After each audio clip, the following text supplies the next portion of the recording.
Hello, everyone, and welcome to the Strategy and Planning series, and welcome to today's webinar. It's called ABM Hacks, How to Beat the Holiday Slump and Win in 2021.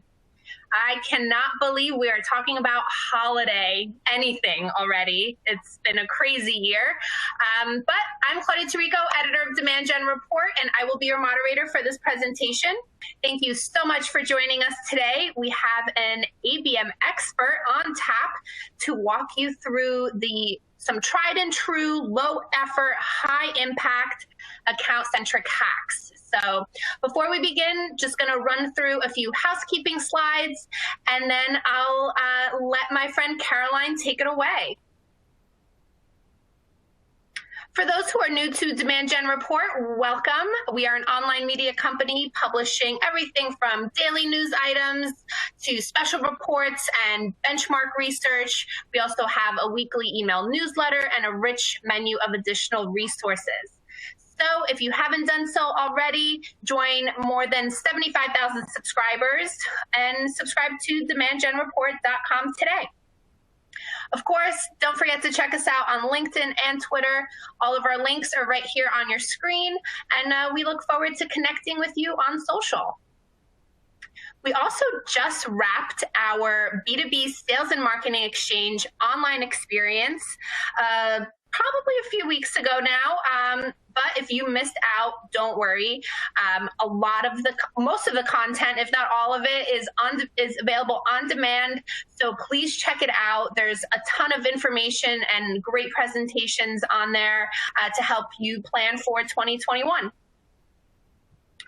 We're also so excited to be partnering with our friends at Grubhub again to offer some lucky attendees a free lunch to enjoy while they're watching the series. So check your inboxes for a delicious email from Grubhub to access your lunch credit.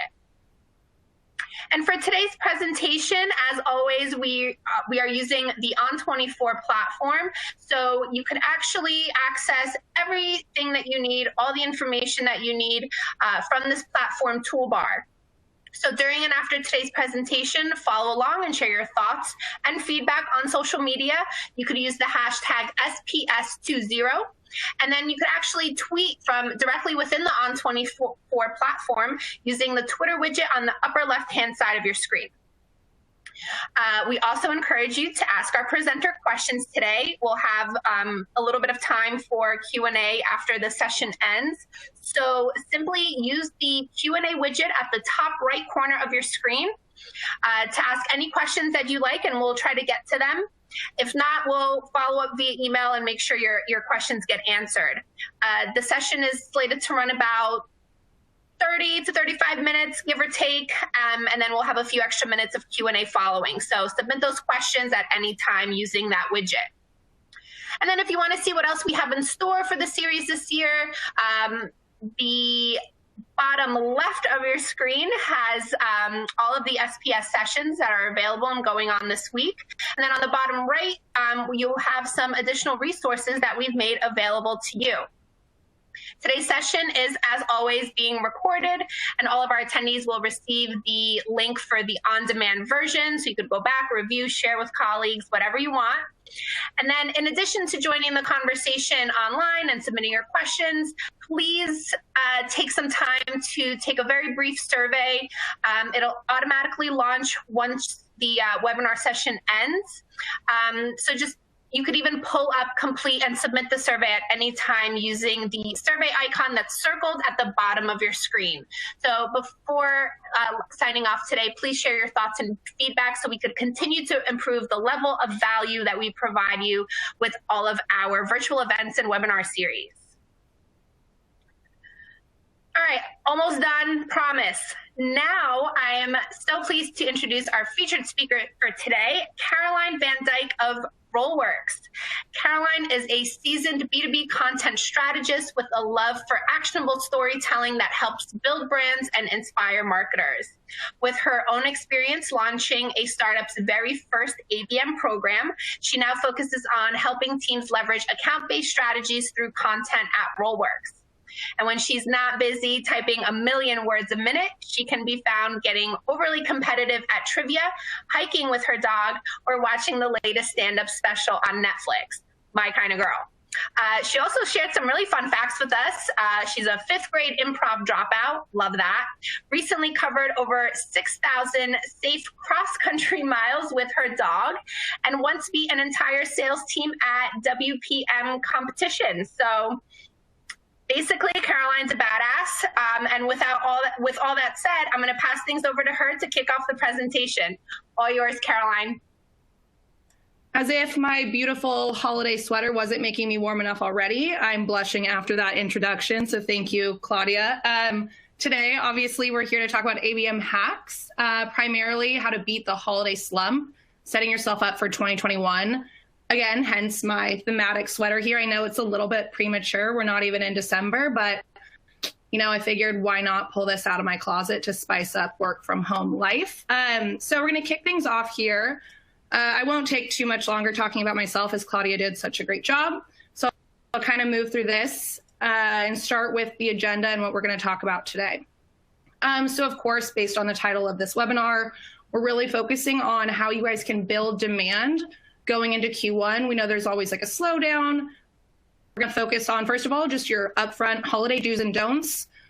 It's not going to be, too much advice here, but just clear things that we've kind of seen over the years that do resonate or don't resonate. So that if you're already in flux or making decisions about what you're going to invest in, that way you can kind of fix and replace or do what you need to do. And then we're going to dive more into those meteor tactics that will help you. So it's not so much those creative ideas or cute campaigns, but it's really how you're going to set things up to be able to see those numbers and help your sales team get ahead for 2021. So that'll be supercharging retargeting by controlling traffic quality and leveraging intent data. So we're going to kind of dive into some of those tactics, how you can focus and kind of reroute your content syndication strategy to make sure that you're focusing on the right people, not just putting your end of year budget towards people who won't ever convert or aren't interested in your business. And then finally, we're going to talk about integrating email, contact targeting, and e-gifting to drive some really quick responses. We've seen this internally and tested it out with a few other customers as well. And it's one of our little secret toolkits that I think will help fire up the holidays for everyone watching today. So without further ado, I'll hop into some of our holiday do's and don'ts. So to start, kind of the premise of this entire conversation. This is what we like to think is happening during the holidays, right? Everyone's at work, really, amped, no PTO. We're just all churning out here. But the truth is, especially in B2B, things slow down. We're super aware of that. Especially this year, there's a chance a lot of us have that PTO stored up. We're gonna be out, so it's gonna be hard for us to even keep up some of that velocity on our end for producing programs. And then that's gonna be true for your buyers as well. This is really what they're probably doing rather than sitting behind their, email waiting for your exciting offer. So that's why you have to be that much more competitive to get their attention and also take advantage of that time that you really do have, because there's some blacked out weeks that you just won't probably be able to get as much attention. So here we're going to try to get to Santa on his chair relaxing before he is out for the season. So some do's and don'ts for the slump here. One I want to talk about quickly, which I do think that it's important to make sure your prospects and customers know that you care, to have that friendly tone with them. But what we've noticed is don't try to just engage prospects with a happy holidays, no value outreach. If it's something for customers specifically and you have a gift to offer or a conversation, that's great. But it's more so everyone's inbox is really full at the holidays. Competing by just saying happy holidays, not really going to be value first for your customer. And that's what everything you do should be. It should be adding value. So next, kind of going about business as usual without battle testing things for true impact. I know this is kind of a roll your eyes moment because people always say, only do things with high ROI, blah, blah, blah. But this is really important, especially for this time period, because like we said, you don't have as much time. Your team bandwidth is probably low. And this is kind of your time to be honest with yourself. If you think spending those extra hours on 1 or 2 fluffy blog posts is going to be useful versus really spending your time to collaborate on a high value offer with your team and putting all your energy towards that. And also making sure that you just scrape up those ready to buy folks, not just everyone who's maybe longer in a cycle. And then of course the content comment here, which is make sure some of your content is appealing to that end of year pain point. just any old piece of content that you had from January might not really be making sense right now. This is also that time to get ahead of things. Stuff that said 2020 is now going to be something people might not want to read as much. So kind of starting to take inventory and stock of what you have going on for the future and what you're putting out this quarter. So of course, we're all familiar with offer real valuable predictions for people, toolkits for planning, things like that they actually need, or just something that will save them time. So of course, while saying don'ts, I did answer some of my own do's, but of course, front loading engagement through digital programs to prep for Q1. So some people might think, okay, I'll just try again in Q1 when, maybe I'm going to get more attention. But that's, of course, as we know, like the pendulum will swing so far that you've lost that momentum. So right now, you want to be like keeping those programs on, but tailored specifically to like a very targeted audience so that you're able to control that budget and really see that this will come to fruition, not just spread it too thin. And then get creative. So developing those high value offers. And some of this might seem like freebies. I can go into later at the end an example of some campaigns we actually have up and running right now that we're working on, where you might say, give away a few free months, partner with people, do something that may seem like a negative on your balance sheet to you for the moment, but really deliver that long-term value that'll swing back in Q1, where you're able to have those conversations. People right now really are going to gravitate towards something that's a little bit differentiated from your average ebook potentially. And then, of course, at the end to close out, making sure you get in lockstep with your sales team to fast track what's going on right now. So whether that's having honest conversations about your goals within the context of what's going on, what you both plan to do to make sure that you defeat the slowdown, both be on these very quick orchestrated paths towards your prospects. So it's not going to be one person's going to try something, someone else, and we'll hope that these somehow mesh together and create in like a great Q4. You need to be very on top of those conversations and pursuing the same people with the vigor that we present in these other areas that you can up-level your programs. So on that note, with kind of just a way to kick things off, we'll dive into the more specifics on how you can achieve these do's and make sure that you're like front-loading that engagement. All right, so to tap in here, we're going to talk about evolving retargeting. So I think this kind of term is something most marketers are familiar with. But as I say here, we don't want you to visit houses you don't need to. You're already a little bit busy this season. There's no need to drop by everyone and just hope it works. This is a time to make sure that you're refining that audience. And there's a few tricks you have up your sleeve to do that. So here I'm going to dive into what, since early 2000s, was understood as retargeting, or a way to reach people and bring them back to your site, right? It's first of all, dependent on someone coming to your site in the first place, which is in any level of engagement, which sometimes someone you want to engage with won't have ever come to your site anyway. So you're kind of like, shoot, I got to wait for this to happen. And especially in Q4 that we've talked about, people might not be doing as much of that. We've seen organic traffic decrease greatly in Q4 for most customers.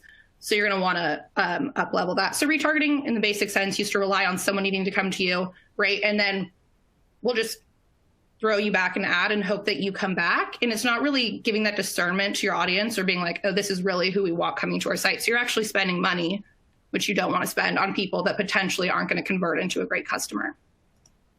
So this is now what we're talking about is pre-targeting. So retargeting capabilities have really evolved, where now you can not only just retarget the people you want to, but pre-target them in the sense of, if you're aware there's someone who hasn't come to your site before, and they're an account that you're really interested in, would be a great fit for you, you can already identify them out there, reach them first, bring them to your site, and then again, make sure that your retargeting programs are only retargeted towards them. And then from there, the retargeting can be based on engagement they've taken. So if they clicked something over something else, you make sure you send them a specific ad, or again, layering on intent. So knowing that people are on third-party sites and like bringing those people to your website because they're interested in a solution like yours. So that's already giving you a clearer lens on who to spend your money on and how to get them where you want them to get them. So that's reducing a lot of your excess spend. So this is kind of the way we talk about it. I talk about, okay, lower impact, but it's still good marketing. It's just not exactly applying the level of rigor you need if you're being really careful around this quarter. So relying on inbound, retargeting everyone. And here we show some examples of kind of the ads you could be showing people to bring them there in the first place. And this is also something you could do with known contacts as well. It's not just for the unknown, but that's the large pool of folks that will give you that net new business. So make sure you focus your money just on your target account list. And some people might not have a target account list. If there's any questions on that, we have a bunch of answers there, but I won't dive in and really, get too in the details. And then again, diving a little bit more into intent is something that we talk about, where you essentially have that information at your fingertips that doesn't require the traditional engagement tactics. So I think a lot of marketers for years were relying on engagement as the first signal of anything, right? It's, I want to talk to the people who have filled out a form, or this will give me an indication of what they're interested in. But when you think about it, there's probably a whole universe out there that's looking for something like you. They just don't know you yet.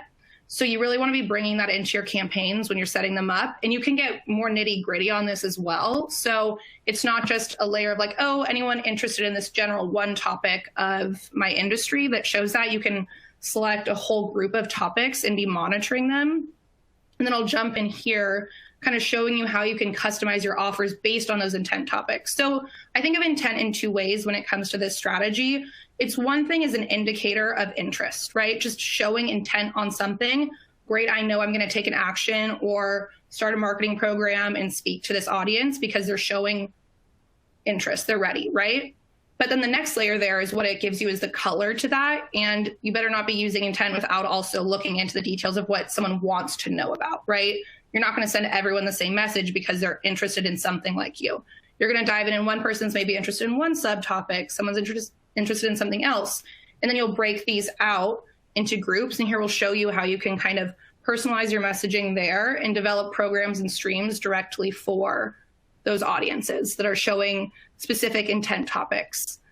So I think that's one way that you're really just having a very clear view into the actions that your potential audience will take. And you know that information. You're not working on just general gut feel or vanity metrics of, oh, we got 1,000 people to the site this month and we threw them all ads and we got a bunch of clicks on our ads and a bunch of people were coming to our website, but like no one's converting or they're not ever coming back. And we kind of broke down the profile and looked at the list of people and companies, and those really, there's a teacher in there. There's, I don't know, someone we do not sell to at all.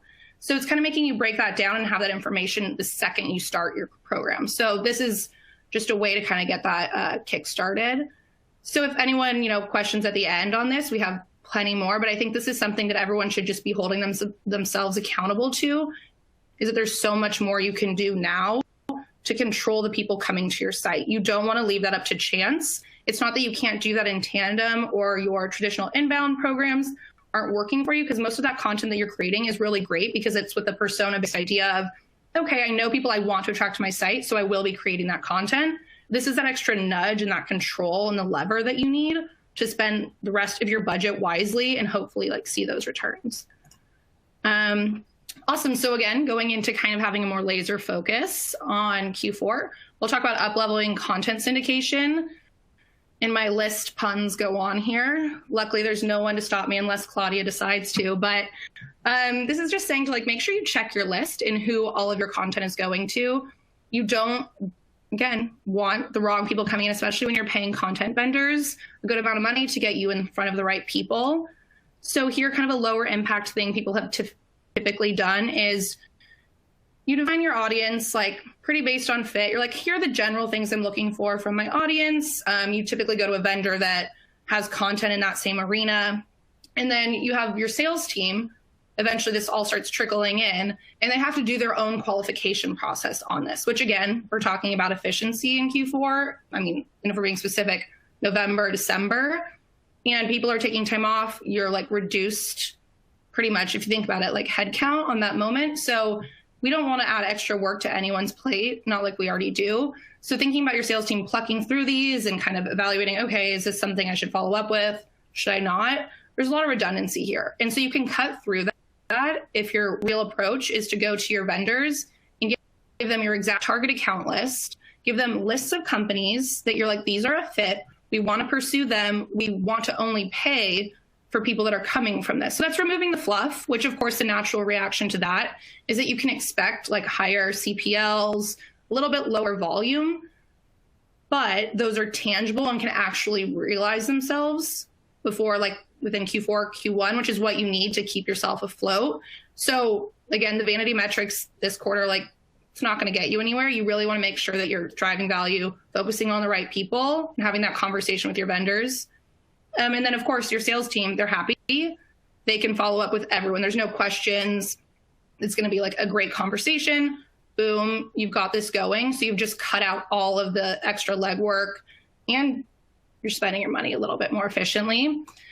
So here's some tips to get the most out of your vendors and your sellers. So a way for like you to manage both here, a don't would be don't give every vendor the same piece of content or expect stale content to drive holiday interest. So this is more topical about what you're giving vendors. And so for some of us, maybe you just work with one vendor. A lot of people work with multiple vendors. And so in that case, if you're going to each of them with the same strategy, think of it that way, it's probably not going to go that well, or it's going to get a little oversaturated. So make sure you kind of mix up which vendors you're giving which topics to, and then doing kind of your own little end of year audit. It means you could like pause something for now. It doesn't mean you have to rip everything you did in 2020 off the shelf and never use this content again. It might mean just to ask your vendor to pause some things while you replace, or even again, kind of reframe some of your content. We've done this in the past where you might have a guide or something that speaks really well to the issues that are going on right now, but it just has a different title or a couple things that need adjustment. This is your time to do those quick fixes, resubmit that content for something fresh that'll grab the attention of people right now when they have limited attention. And then again, the diversification of different vendors giving different content will allow you to get a little bit of a healthier blend of interest.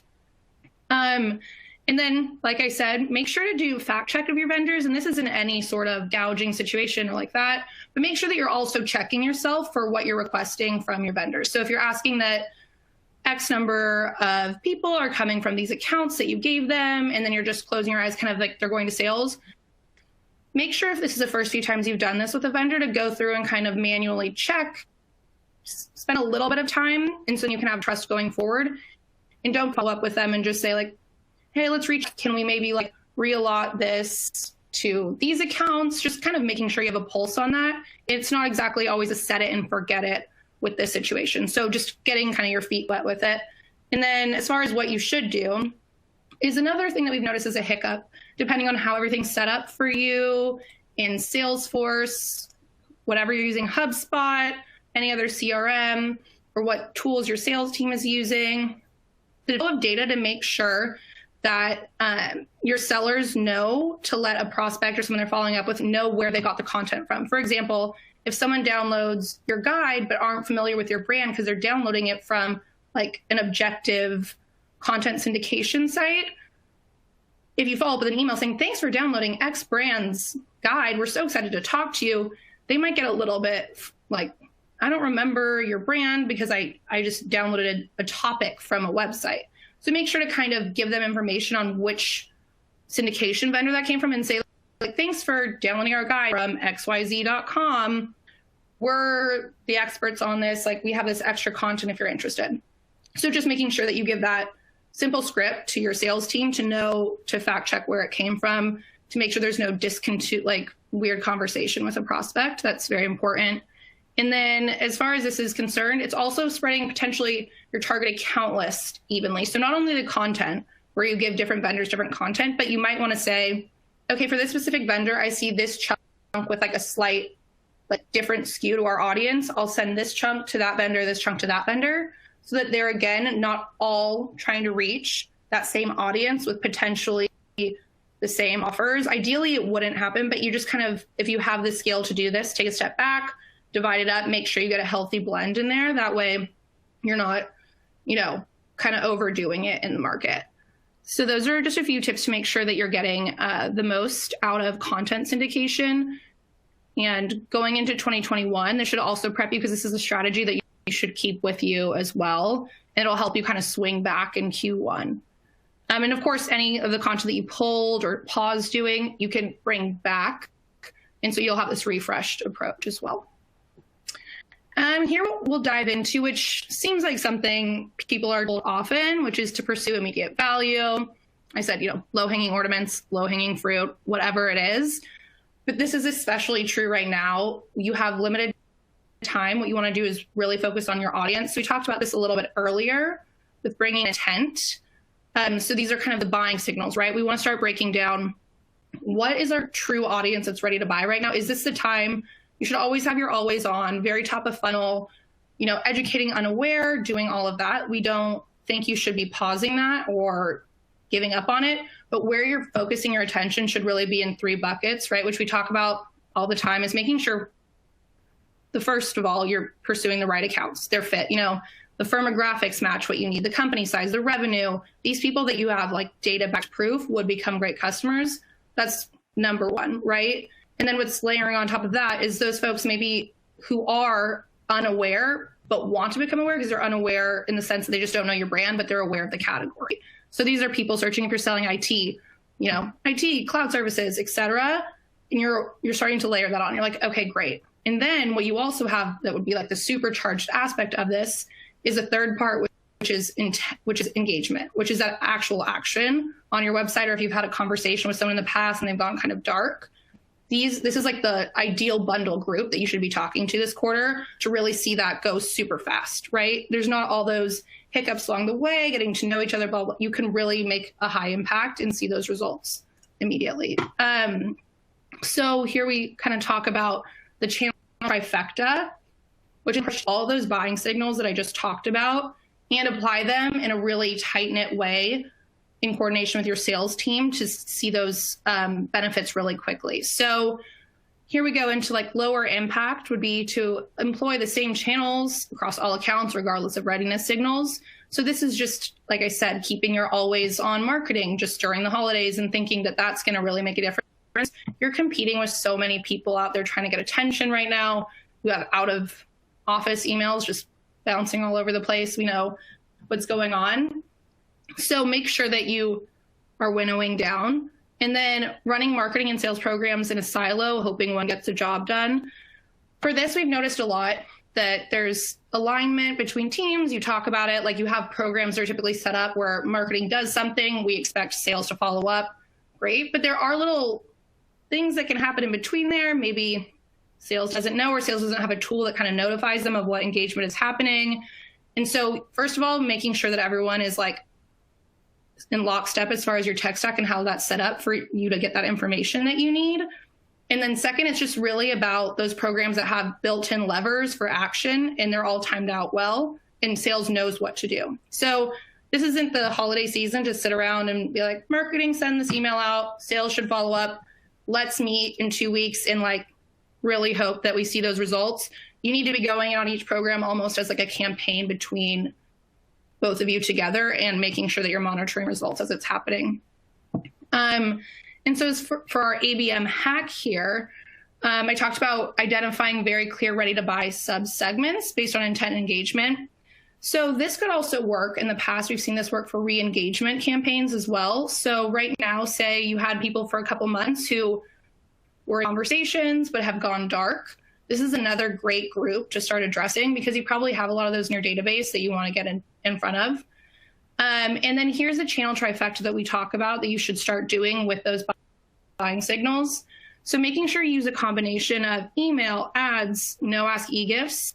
And we say no-ask e-gifts because we've noticed a huge uptick in our ability to book meetings personally. Customers, a few of our partners that we've talked to about doing this, where essentially a lot of the messages people have been getting during 2021 are, you're asking people to download this content, watch another webinar, you're kind of wanting something from them. And I think it's kind of a refreshing note to get in front of people and let them know that, hey, do you want lunch today? I'm sure you do, you're hungry, right? Which I think some of y'all are actually getting lunch while you're watching this, which hopefully is delicious. But that's kind of something to let people know, you're a human, we don't always need you to fill something out or give something to us. We're here to give something to you. And I think that's a fresh conversation starter that at least shows your prospects you care. And then also we've seen actually translate into real value. And I think that goes back to something I talked about very early on, which is holiday campaigns that might seem like they cost you money right now, and you're offering people free things or packages or whatnot, but then they of course realize that value over time. And so I think people can get bogged down in quickly needing to see that someone's interested or like that you're paid for someone to get to an ebook and they downloaded it, so that value crosses out. It was a great ROI, end of story. And this is the time to get a little bit more flexible and open-minded to how that will pay off in the future. So this is a simpler and smaller version of that than I say, like, specific holiday packages on savings or something like that.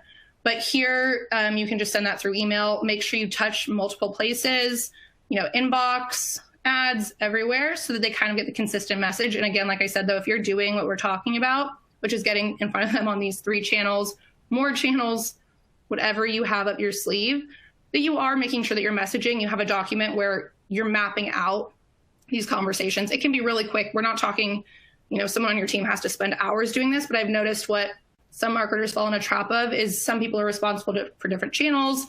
There's not a place to just step back, look at it, walk in it as if you're the prospect and go through that experience and make sure your message and timing really align so that one day they don't get an email saying, why haven't you opened our e-gift? But you actually didn't send the e-gift yet. We see that happen. Just making sure that you have those settings up and running. So here's an example. I'll go step by step for you all on how you do this. So first, of course, step for everything is to build your target account list. And this could be just like one-off segment as well. So we're not talking your huge scaled, at times like you have 5,000 target accounts. Great, but you're starting from that base, and then you're going to start layering on these signals that we talked about. So you could start with that large list, which you are doing your always on marketing to, or whatever programs you have going on. But this will be like a sub-segment because, of course, this is going to be a little bit pricier to do for every single person. We don't believe in that. I don't think everything needs to be $1 million for everyone, but this is a group that deserves that special attention. So you'll build your list of target accounts, filter them based on, for example, for a re-engagement play, anyone that has no activity in the past 14 days. So it lets you see that they're targets and they're just actually something going on. The world, obviously, in 2020, there's plenty to be distracted by, which is a whole other webinar on headlines and how to get people's attention. But the second and third thing you'll do here is to take the audience and start a one day only. We tried out Sunday, actually, which lately has been a good day because especially people are working from home. We kind of know where they are, but for a fact, you're kind of checking your email. You get to spread your weeks out a little bit more freely on how you work. So Sunday nights have shown to be actually successful for us. Send them an email and then a paid ad, so it's coming at the same time. And then make the email that no ask gift card, send it from the assigned SDR to have dinner on them. So this is already starting that conversation for your sales team, which is really important for them. And it's not a marketing focused tactic. It's nothing that's too much. And then upload this list. We put it, of course, into RollWorks, but we also work with LinkedIn and our partnership to increase email open rates. And like we said, witty ad copy does help. That can be another ebook on my list, witty ad copy. So just kind of making sure all these levers are working together. And what we saw is a 10% increase in opportunities just from this. And this cost us very little when it comes to direct mail dollars. It was not a massive program, and you can scale it to different segments. So this is something we said, we did it for re-engagement. You could do it for something else. Someone who showed interest in some certain asset or went to a webinar, but it's kind of gone dark. That is also another segment. Or someone who just shows massive interest in one topic. Maybe you can get an e-gift that's really related to something that they're interested in. So these are all ways that you can kind of take a step back, stop doing the unnecessary BS this season. Don't waste your time. Really focus on what's important and make sure that you have the ability to see those results really quickly. So on that note, a beautiful summary slide that kind of covers what we talked about today, which I've said, if I could record myself, how many times I say, don't leave your budget up to chance. There's no reason to. You don't need to close your eyes and just hit retargeting like you did 10 years ago. Open your eyes, upload a list, use what's out there. It's all available to you. Fit, intent, engagement data are all critical. And again, people over-index, we found, on engagement data. That is super important. That's what you want to see from your high fit and high intent audience. But make sure that's just one consideration and not your reason to like go after people. Again, don't wait for your ideal audience to find you. Find them first, get them to your site. And then harness the data you already have on people's behaviors, et cetera. This is where engagement does matter, on quick win audiences through this trifecta play that we talked about at the end. And hopefully this will make your holiday season a little bit less slow and really set everyone up for a good 2021.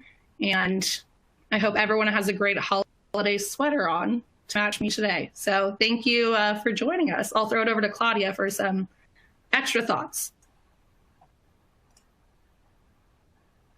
Awesome. Good stuff, Caroline. Also, I didn't mention earlier, I did not get the ugly Christmas sweater memo for this, or else I would have worn one. But yeah, awesome presentation, great stuff. I love all of these different hacks and do's and don'ts. Those are honestly my favorite. So good stuff there. It did spark some really good questions. I think we have time for a few. But before I get to those, just a quick reminder to everyone, once again, please share your thoughts and feedback before logging off today. You could do so by clicking that survey icon at the bottom of your screen, or the survey will just launch once the session ends. All right, Caroline, you ready for these? Got some questions for you. I am ready. Let's do it. All right. Going back to your pre-targeting slide, can I do this pre-targeting without a full account list? That is a great question.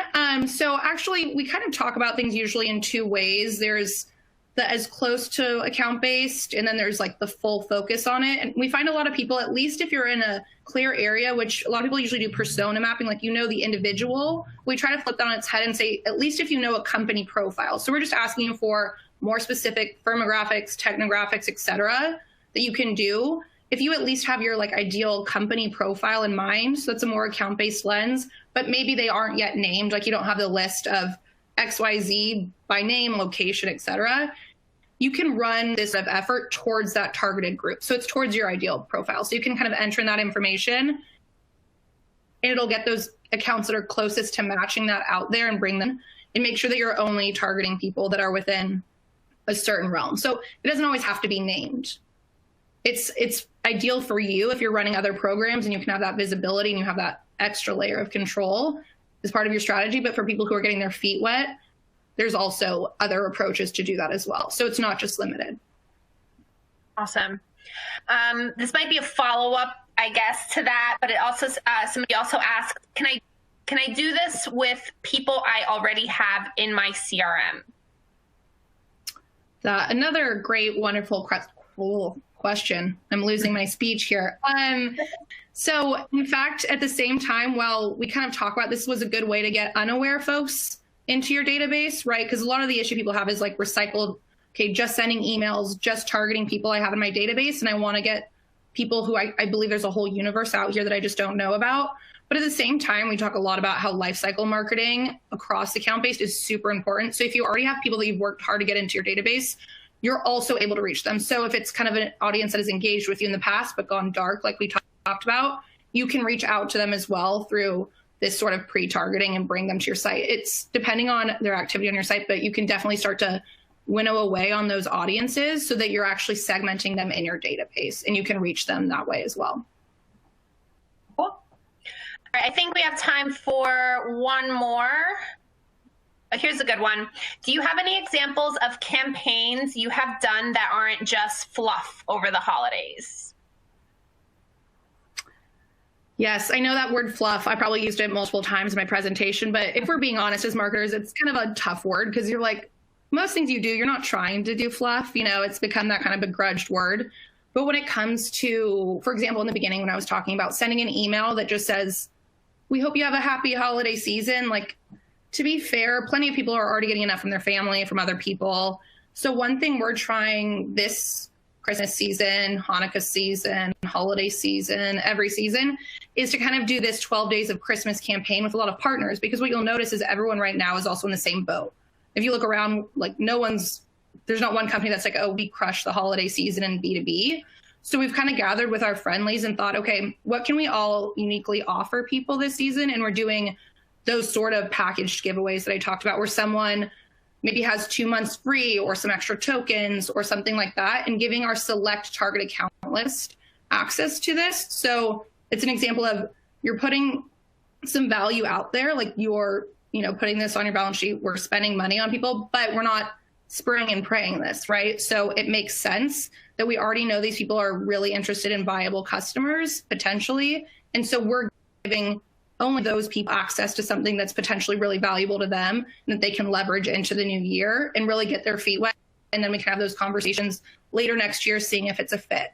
So I think that's important if you're going to do something that is really like high effort on your end, to apply those things we talked about this whole time, which is very clear audience. Don't just go out there, because you could also find yourself in trouble where you have such great offer that everyone wants it. And unfortunately, they're just not a perfect customer for you. So keeping that focus is super important. And I think, you know, a little bit of levity over the holiday season, especially with 2020 that we've had, is very appreciated. I don't know if the stale, snowing, happy holidays, holiday cards are really going to hit it this year. So just try to do something fresh for your audience that's just a little bit honest. So that's where we're going this year. Awesome. I'm going to end it right there, just because we're almost at time, so we're good. But again, everyone, I mean, I don't know if I mentioned it earlier, but if we didn't get to your question live, don't worry. We will follow up via email and make sure it gets answered. So Caroline, thank you so much. And thank you everyone for joining us today. Of course, this session will be available on demand shortly. And then of course, check out the next one. It's called 2021, the year revenue marketing reigns supreme. I will be there for sure because I'm moderating that one. So it kicks off tomorrow, November 17th at 12 p.m. Eastern. So hopefully I will see you all there. Thanks again, everyone, and happy holidays.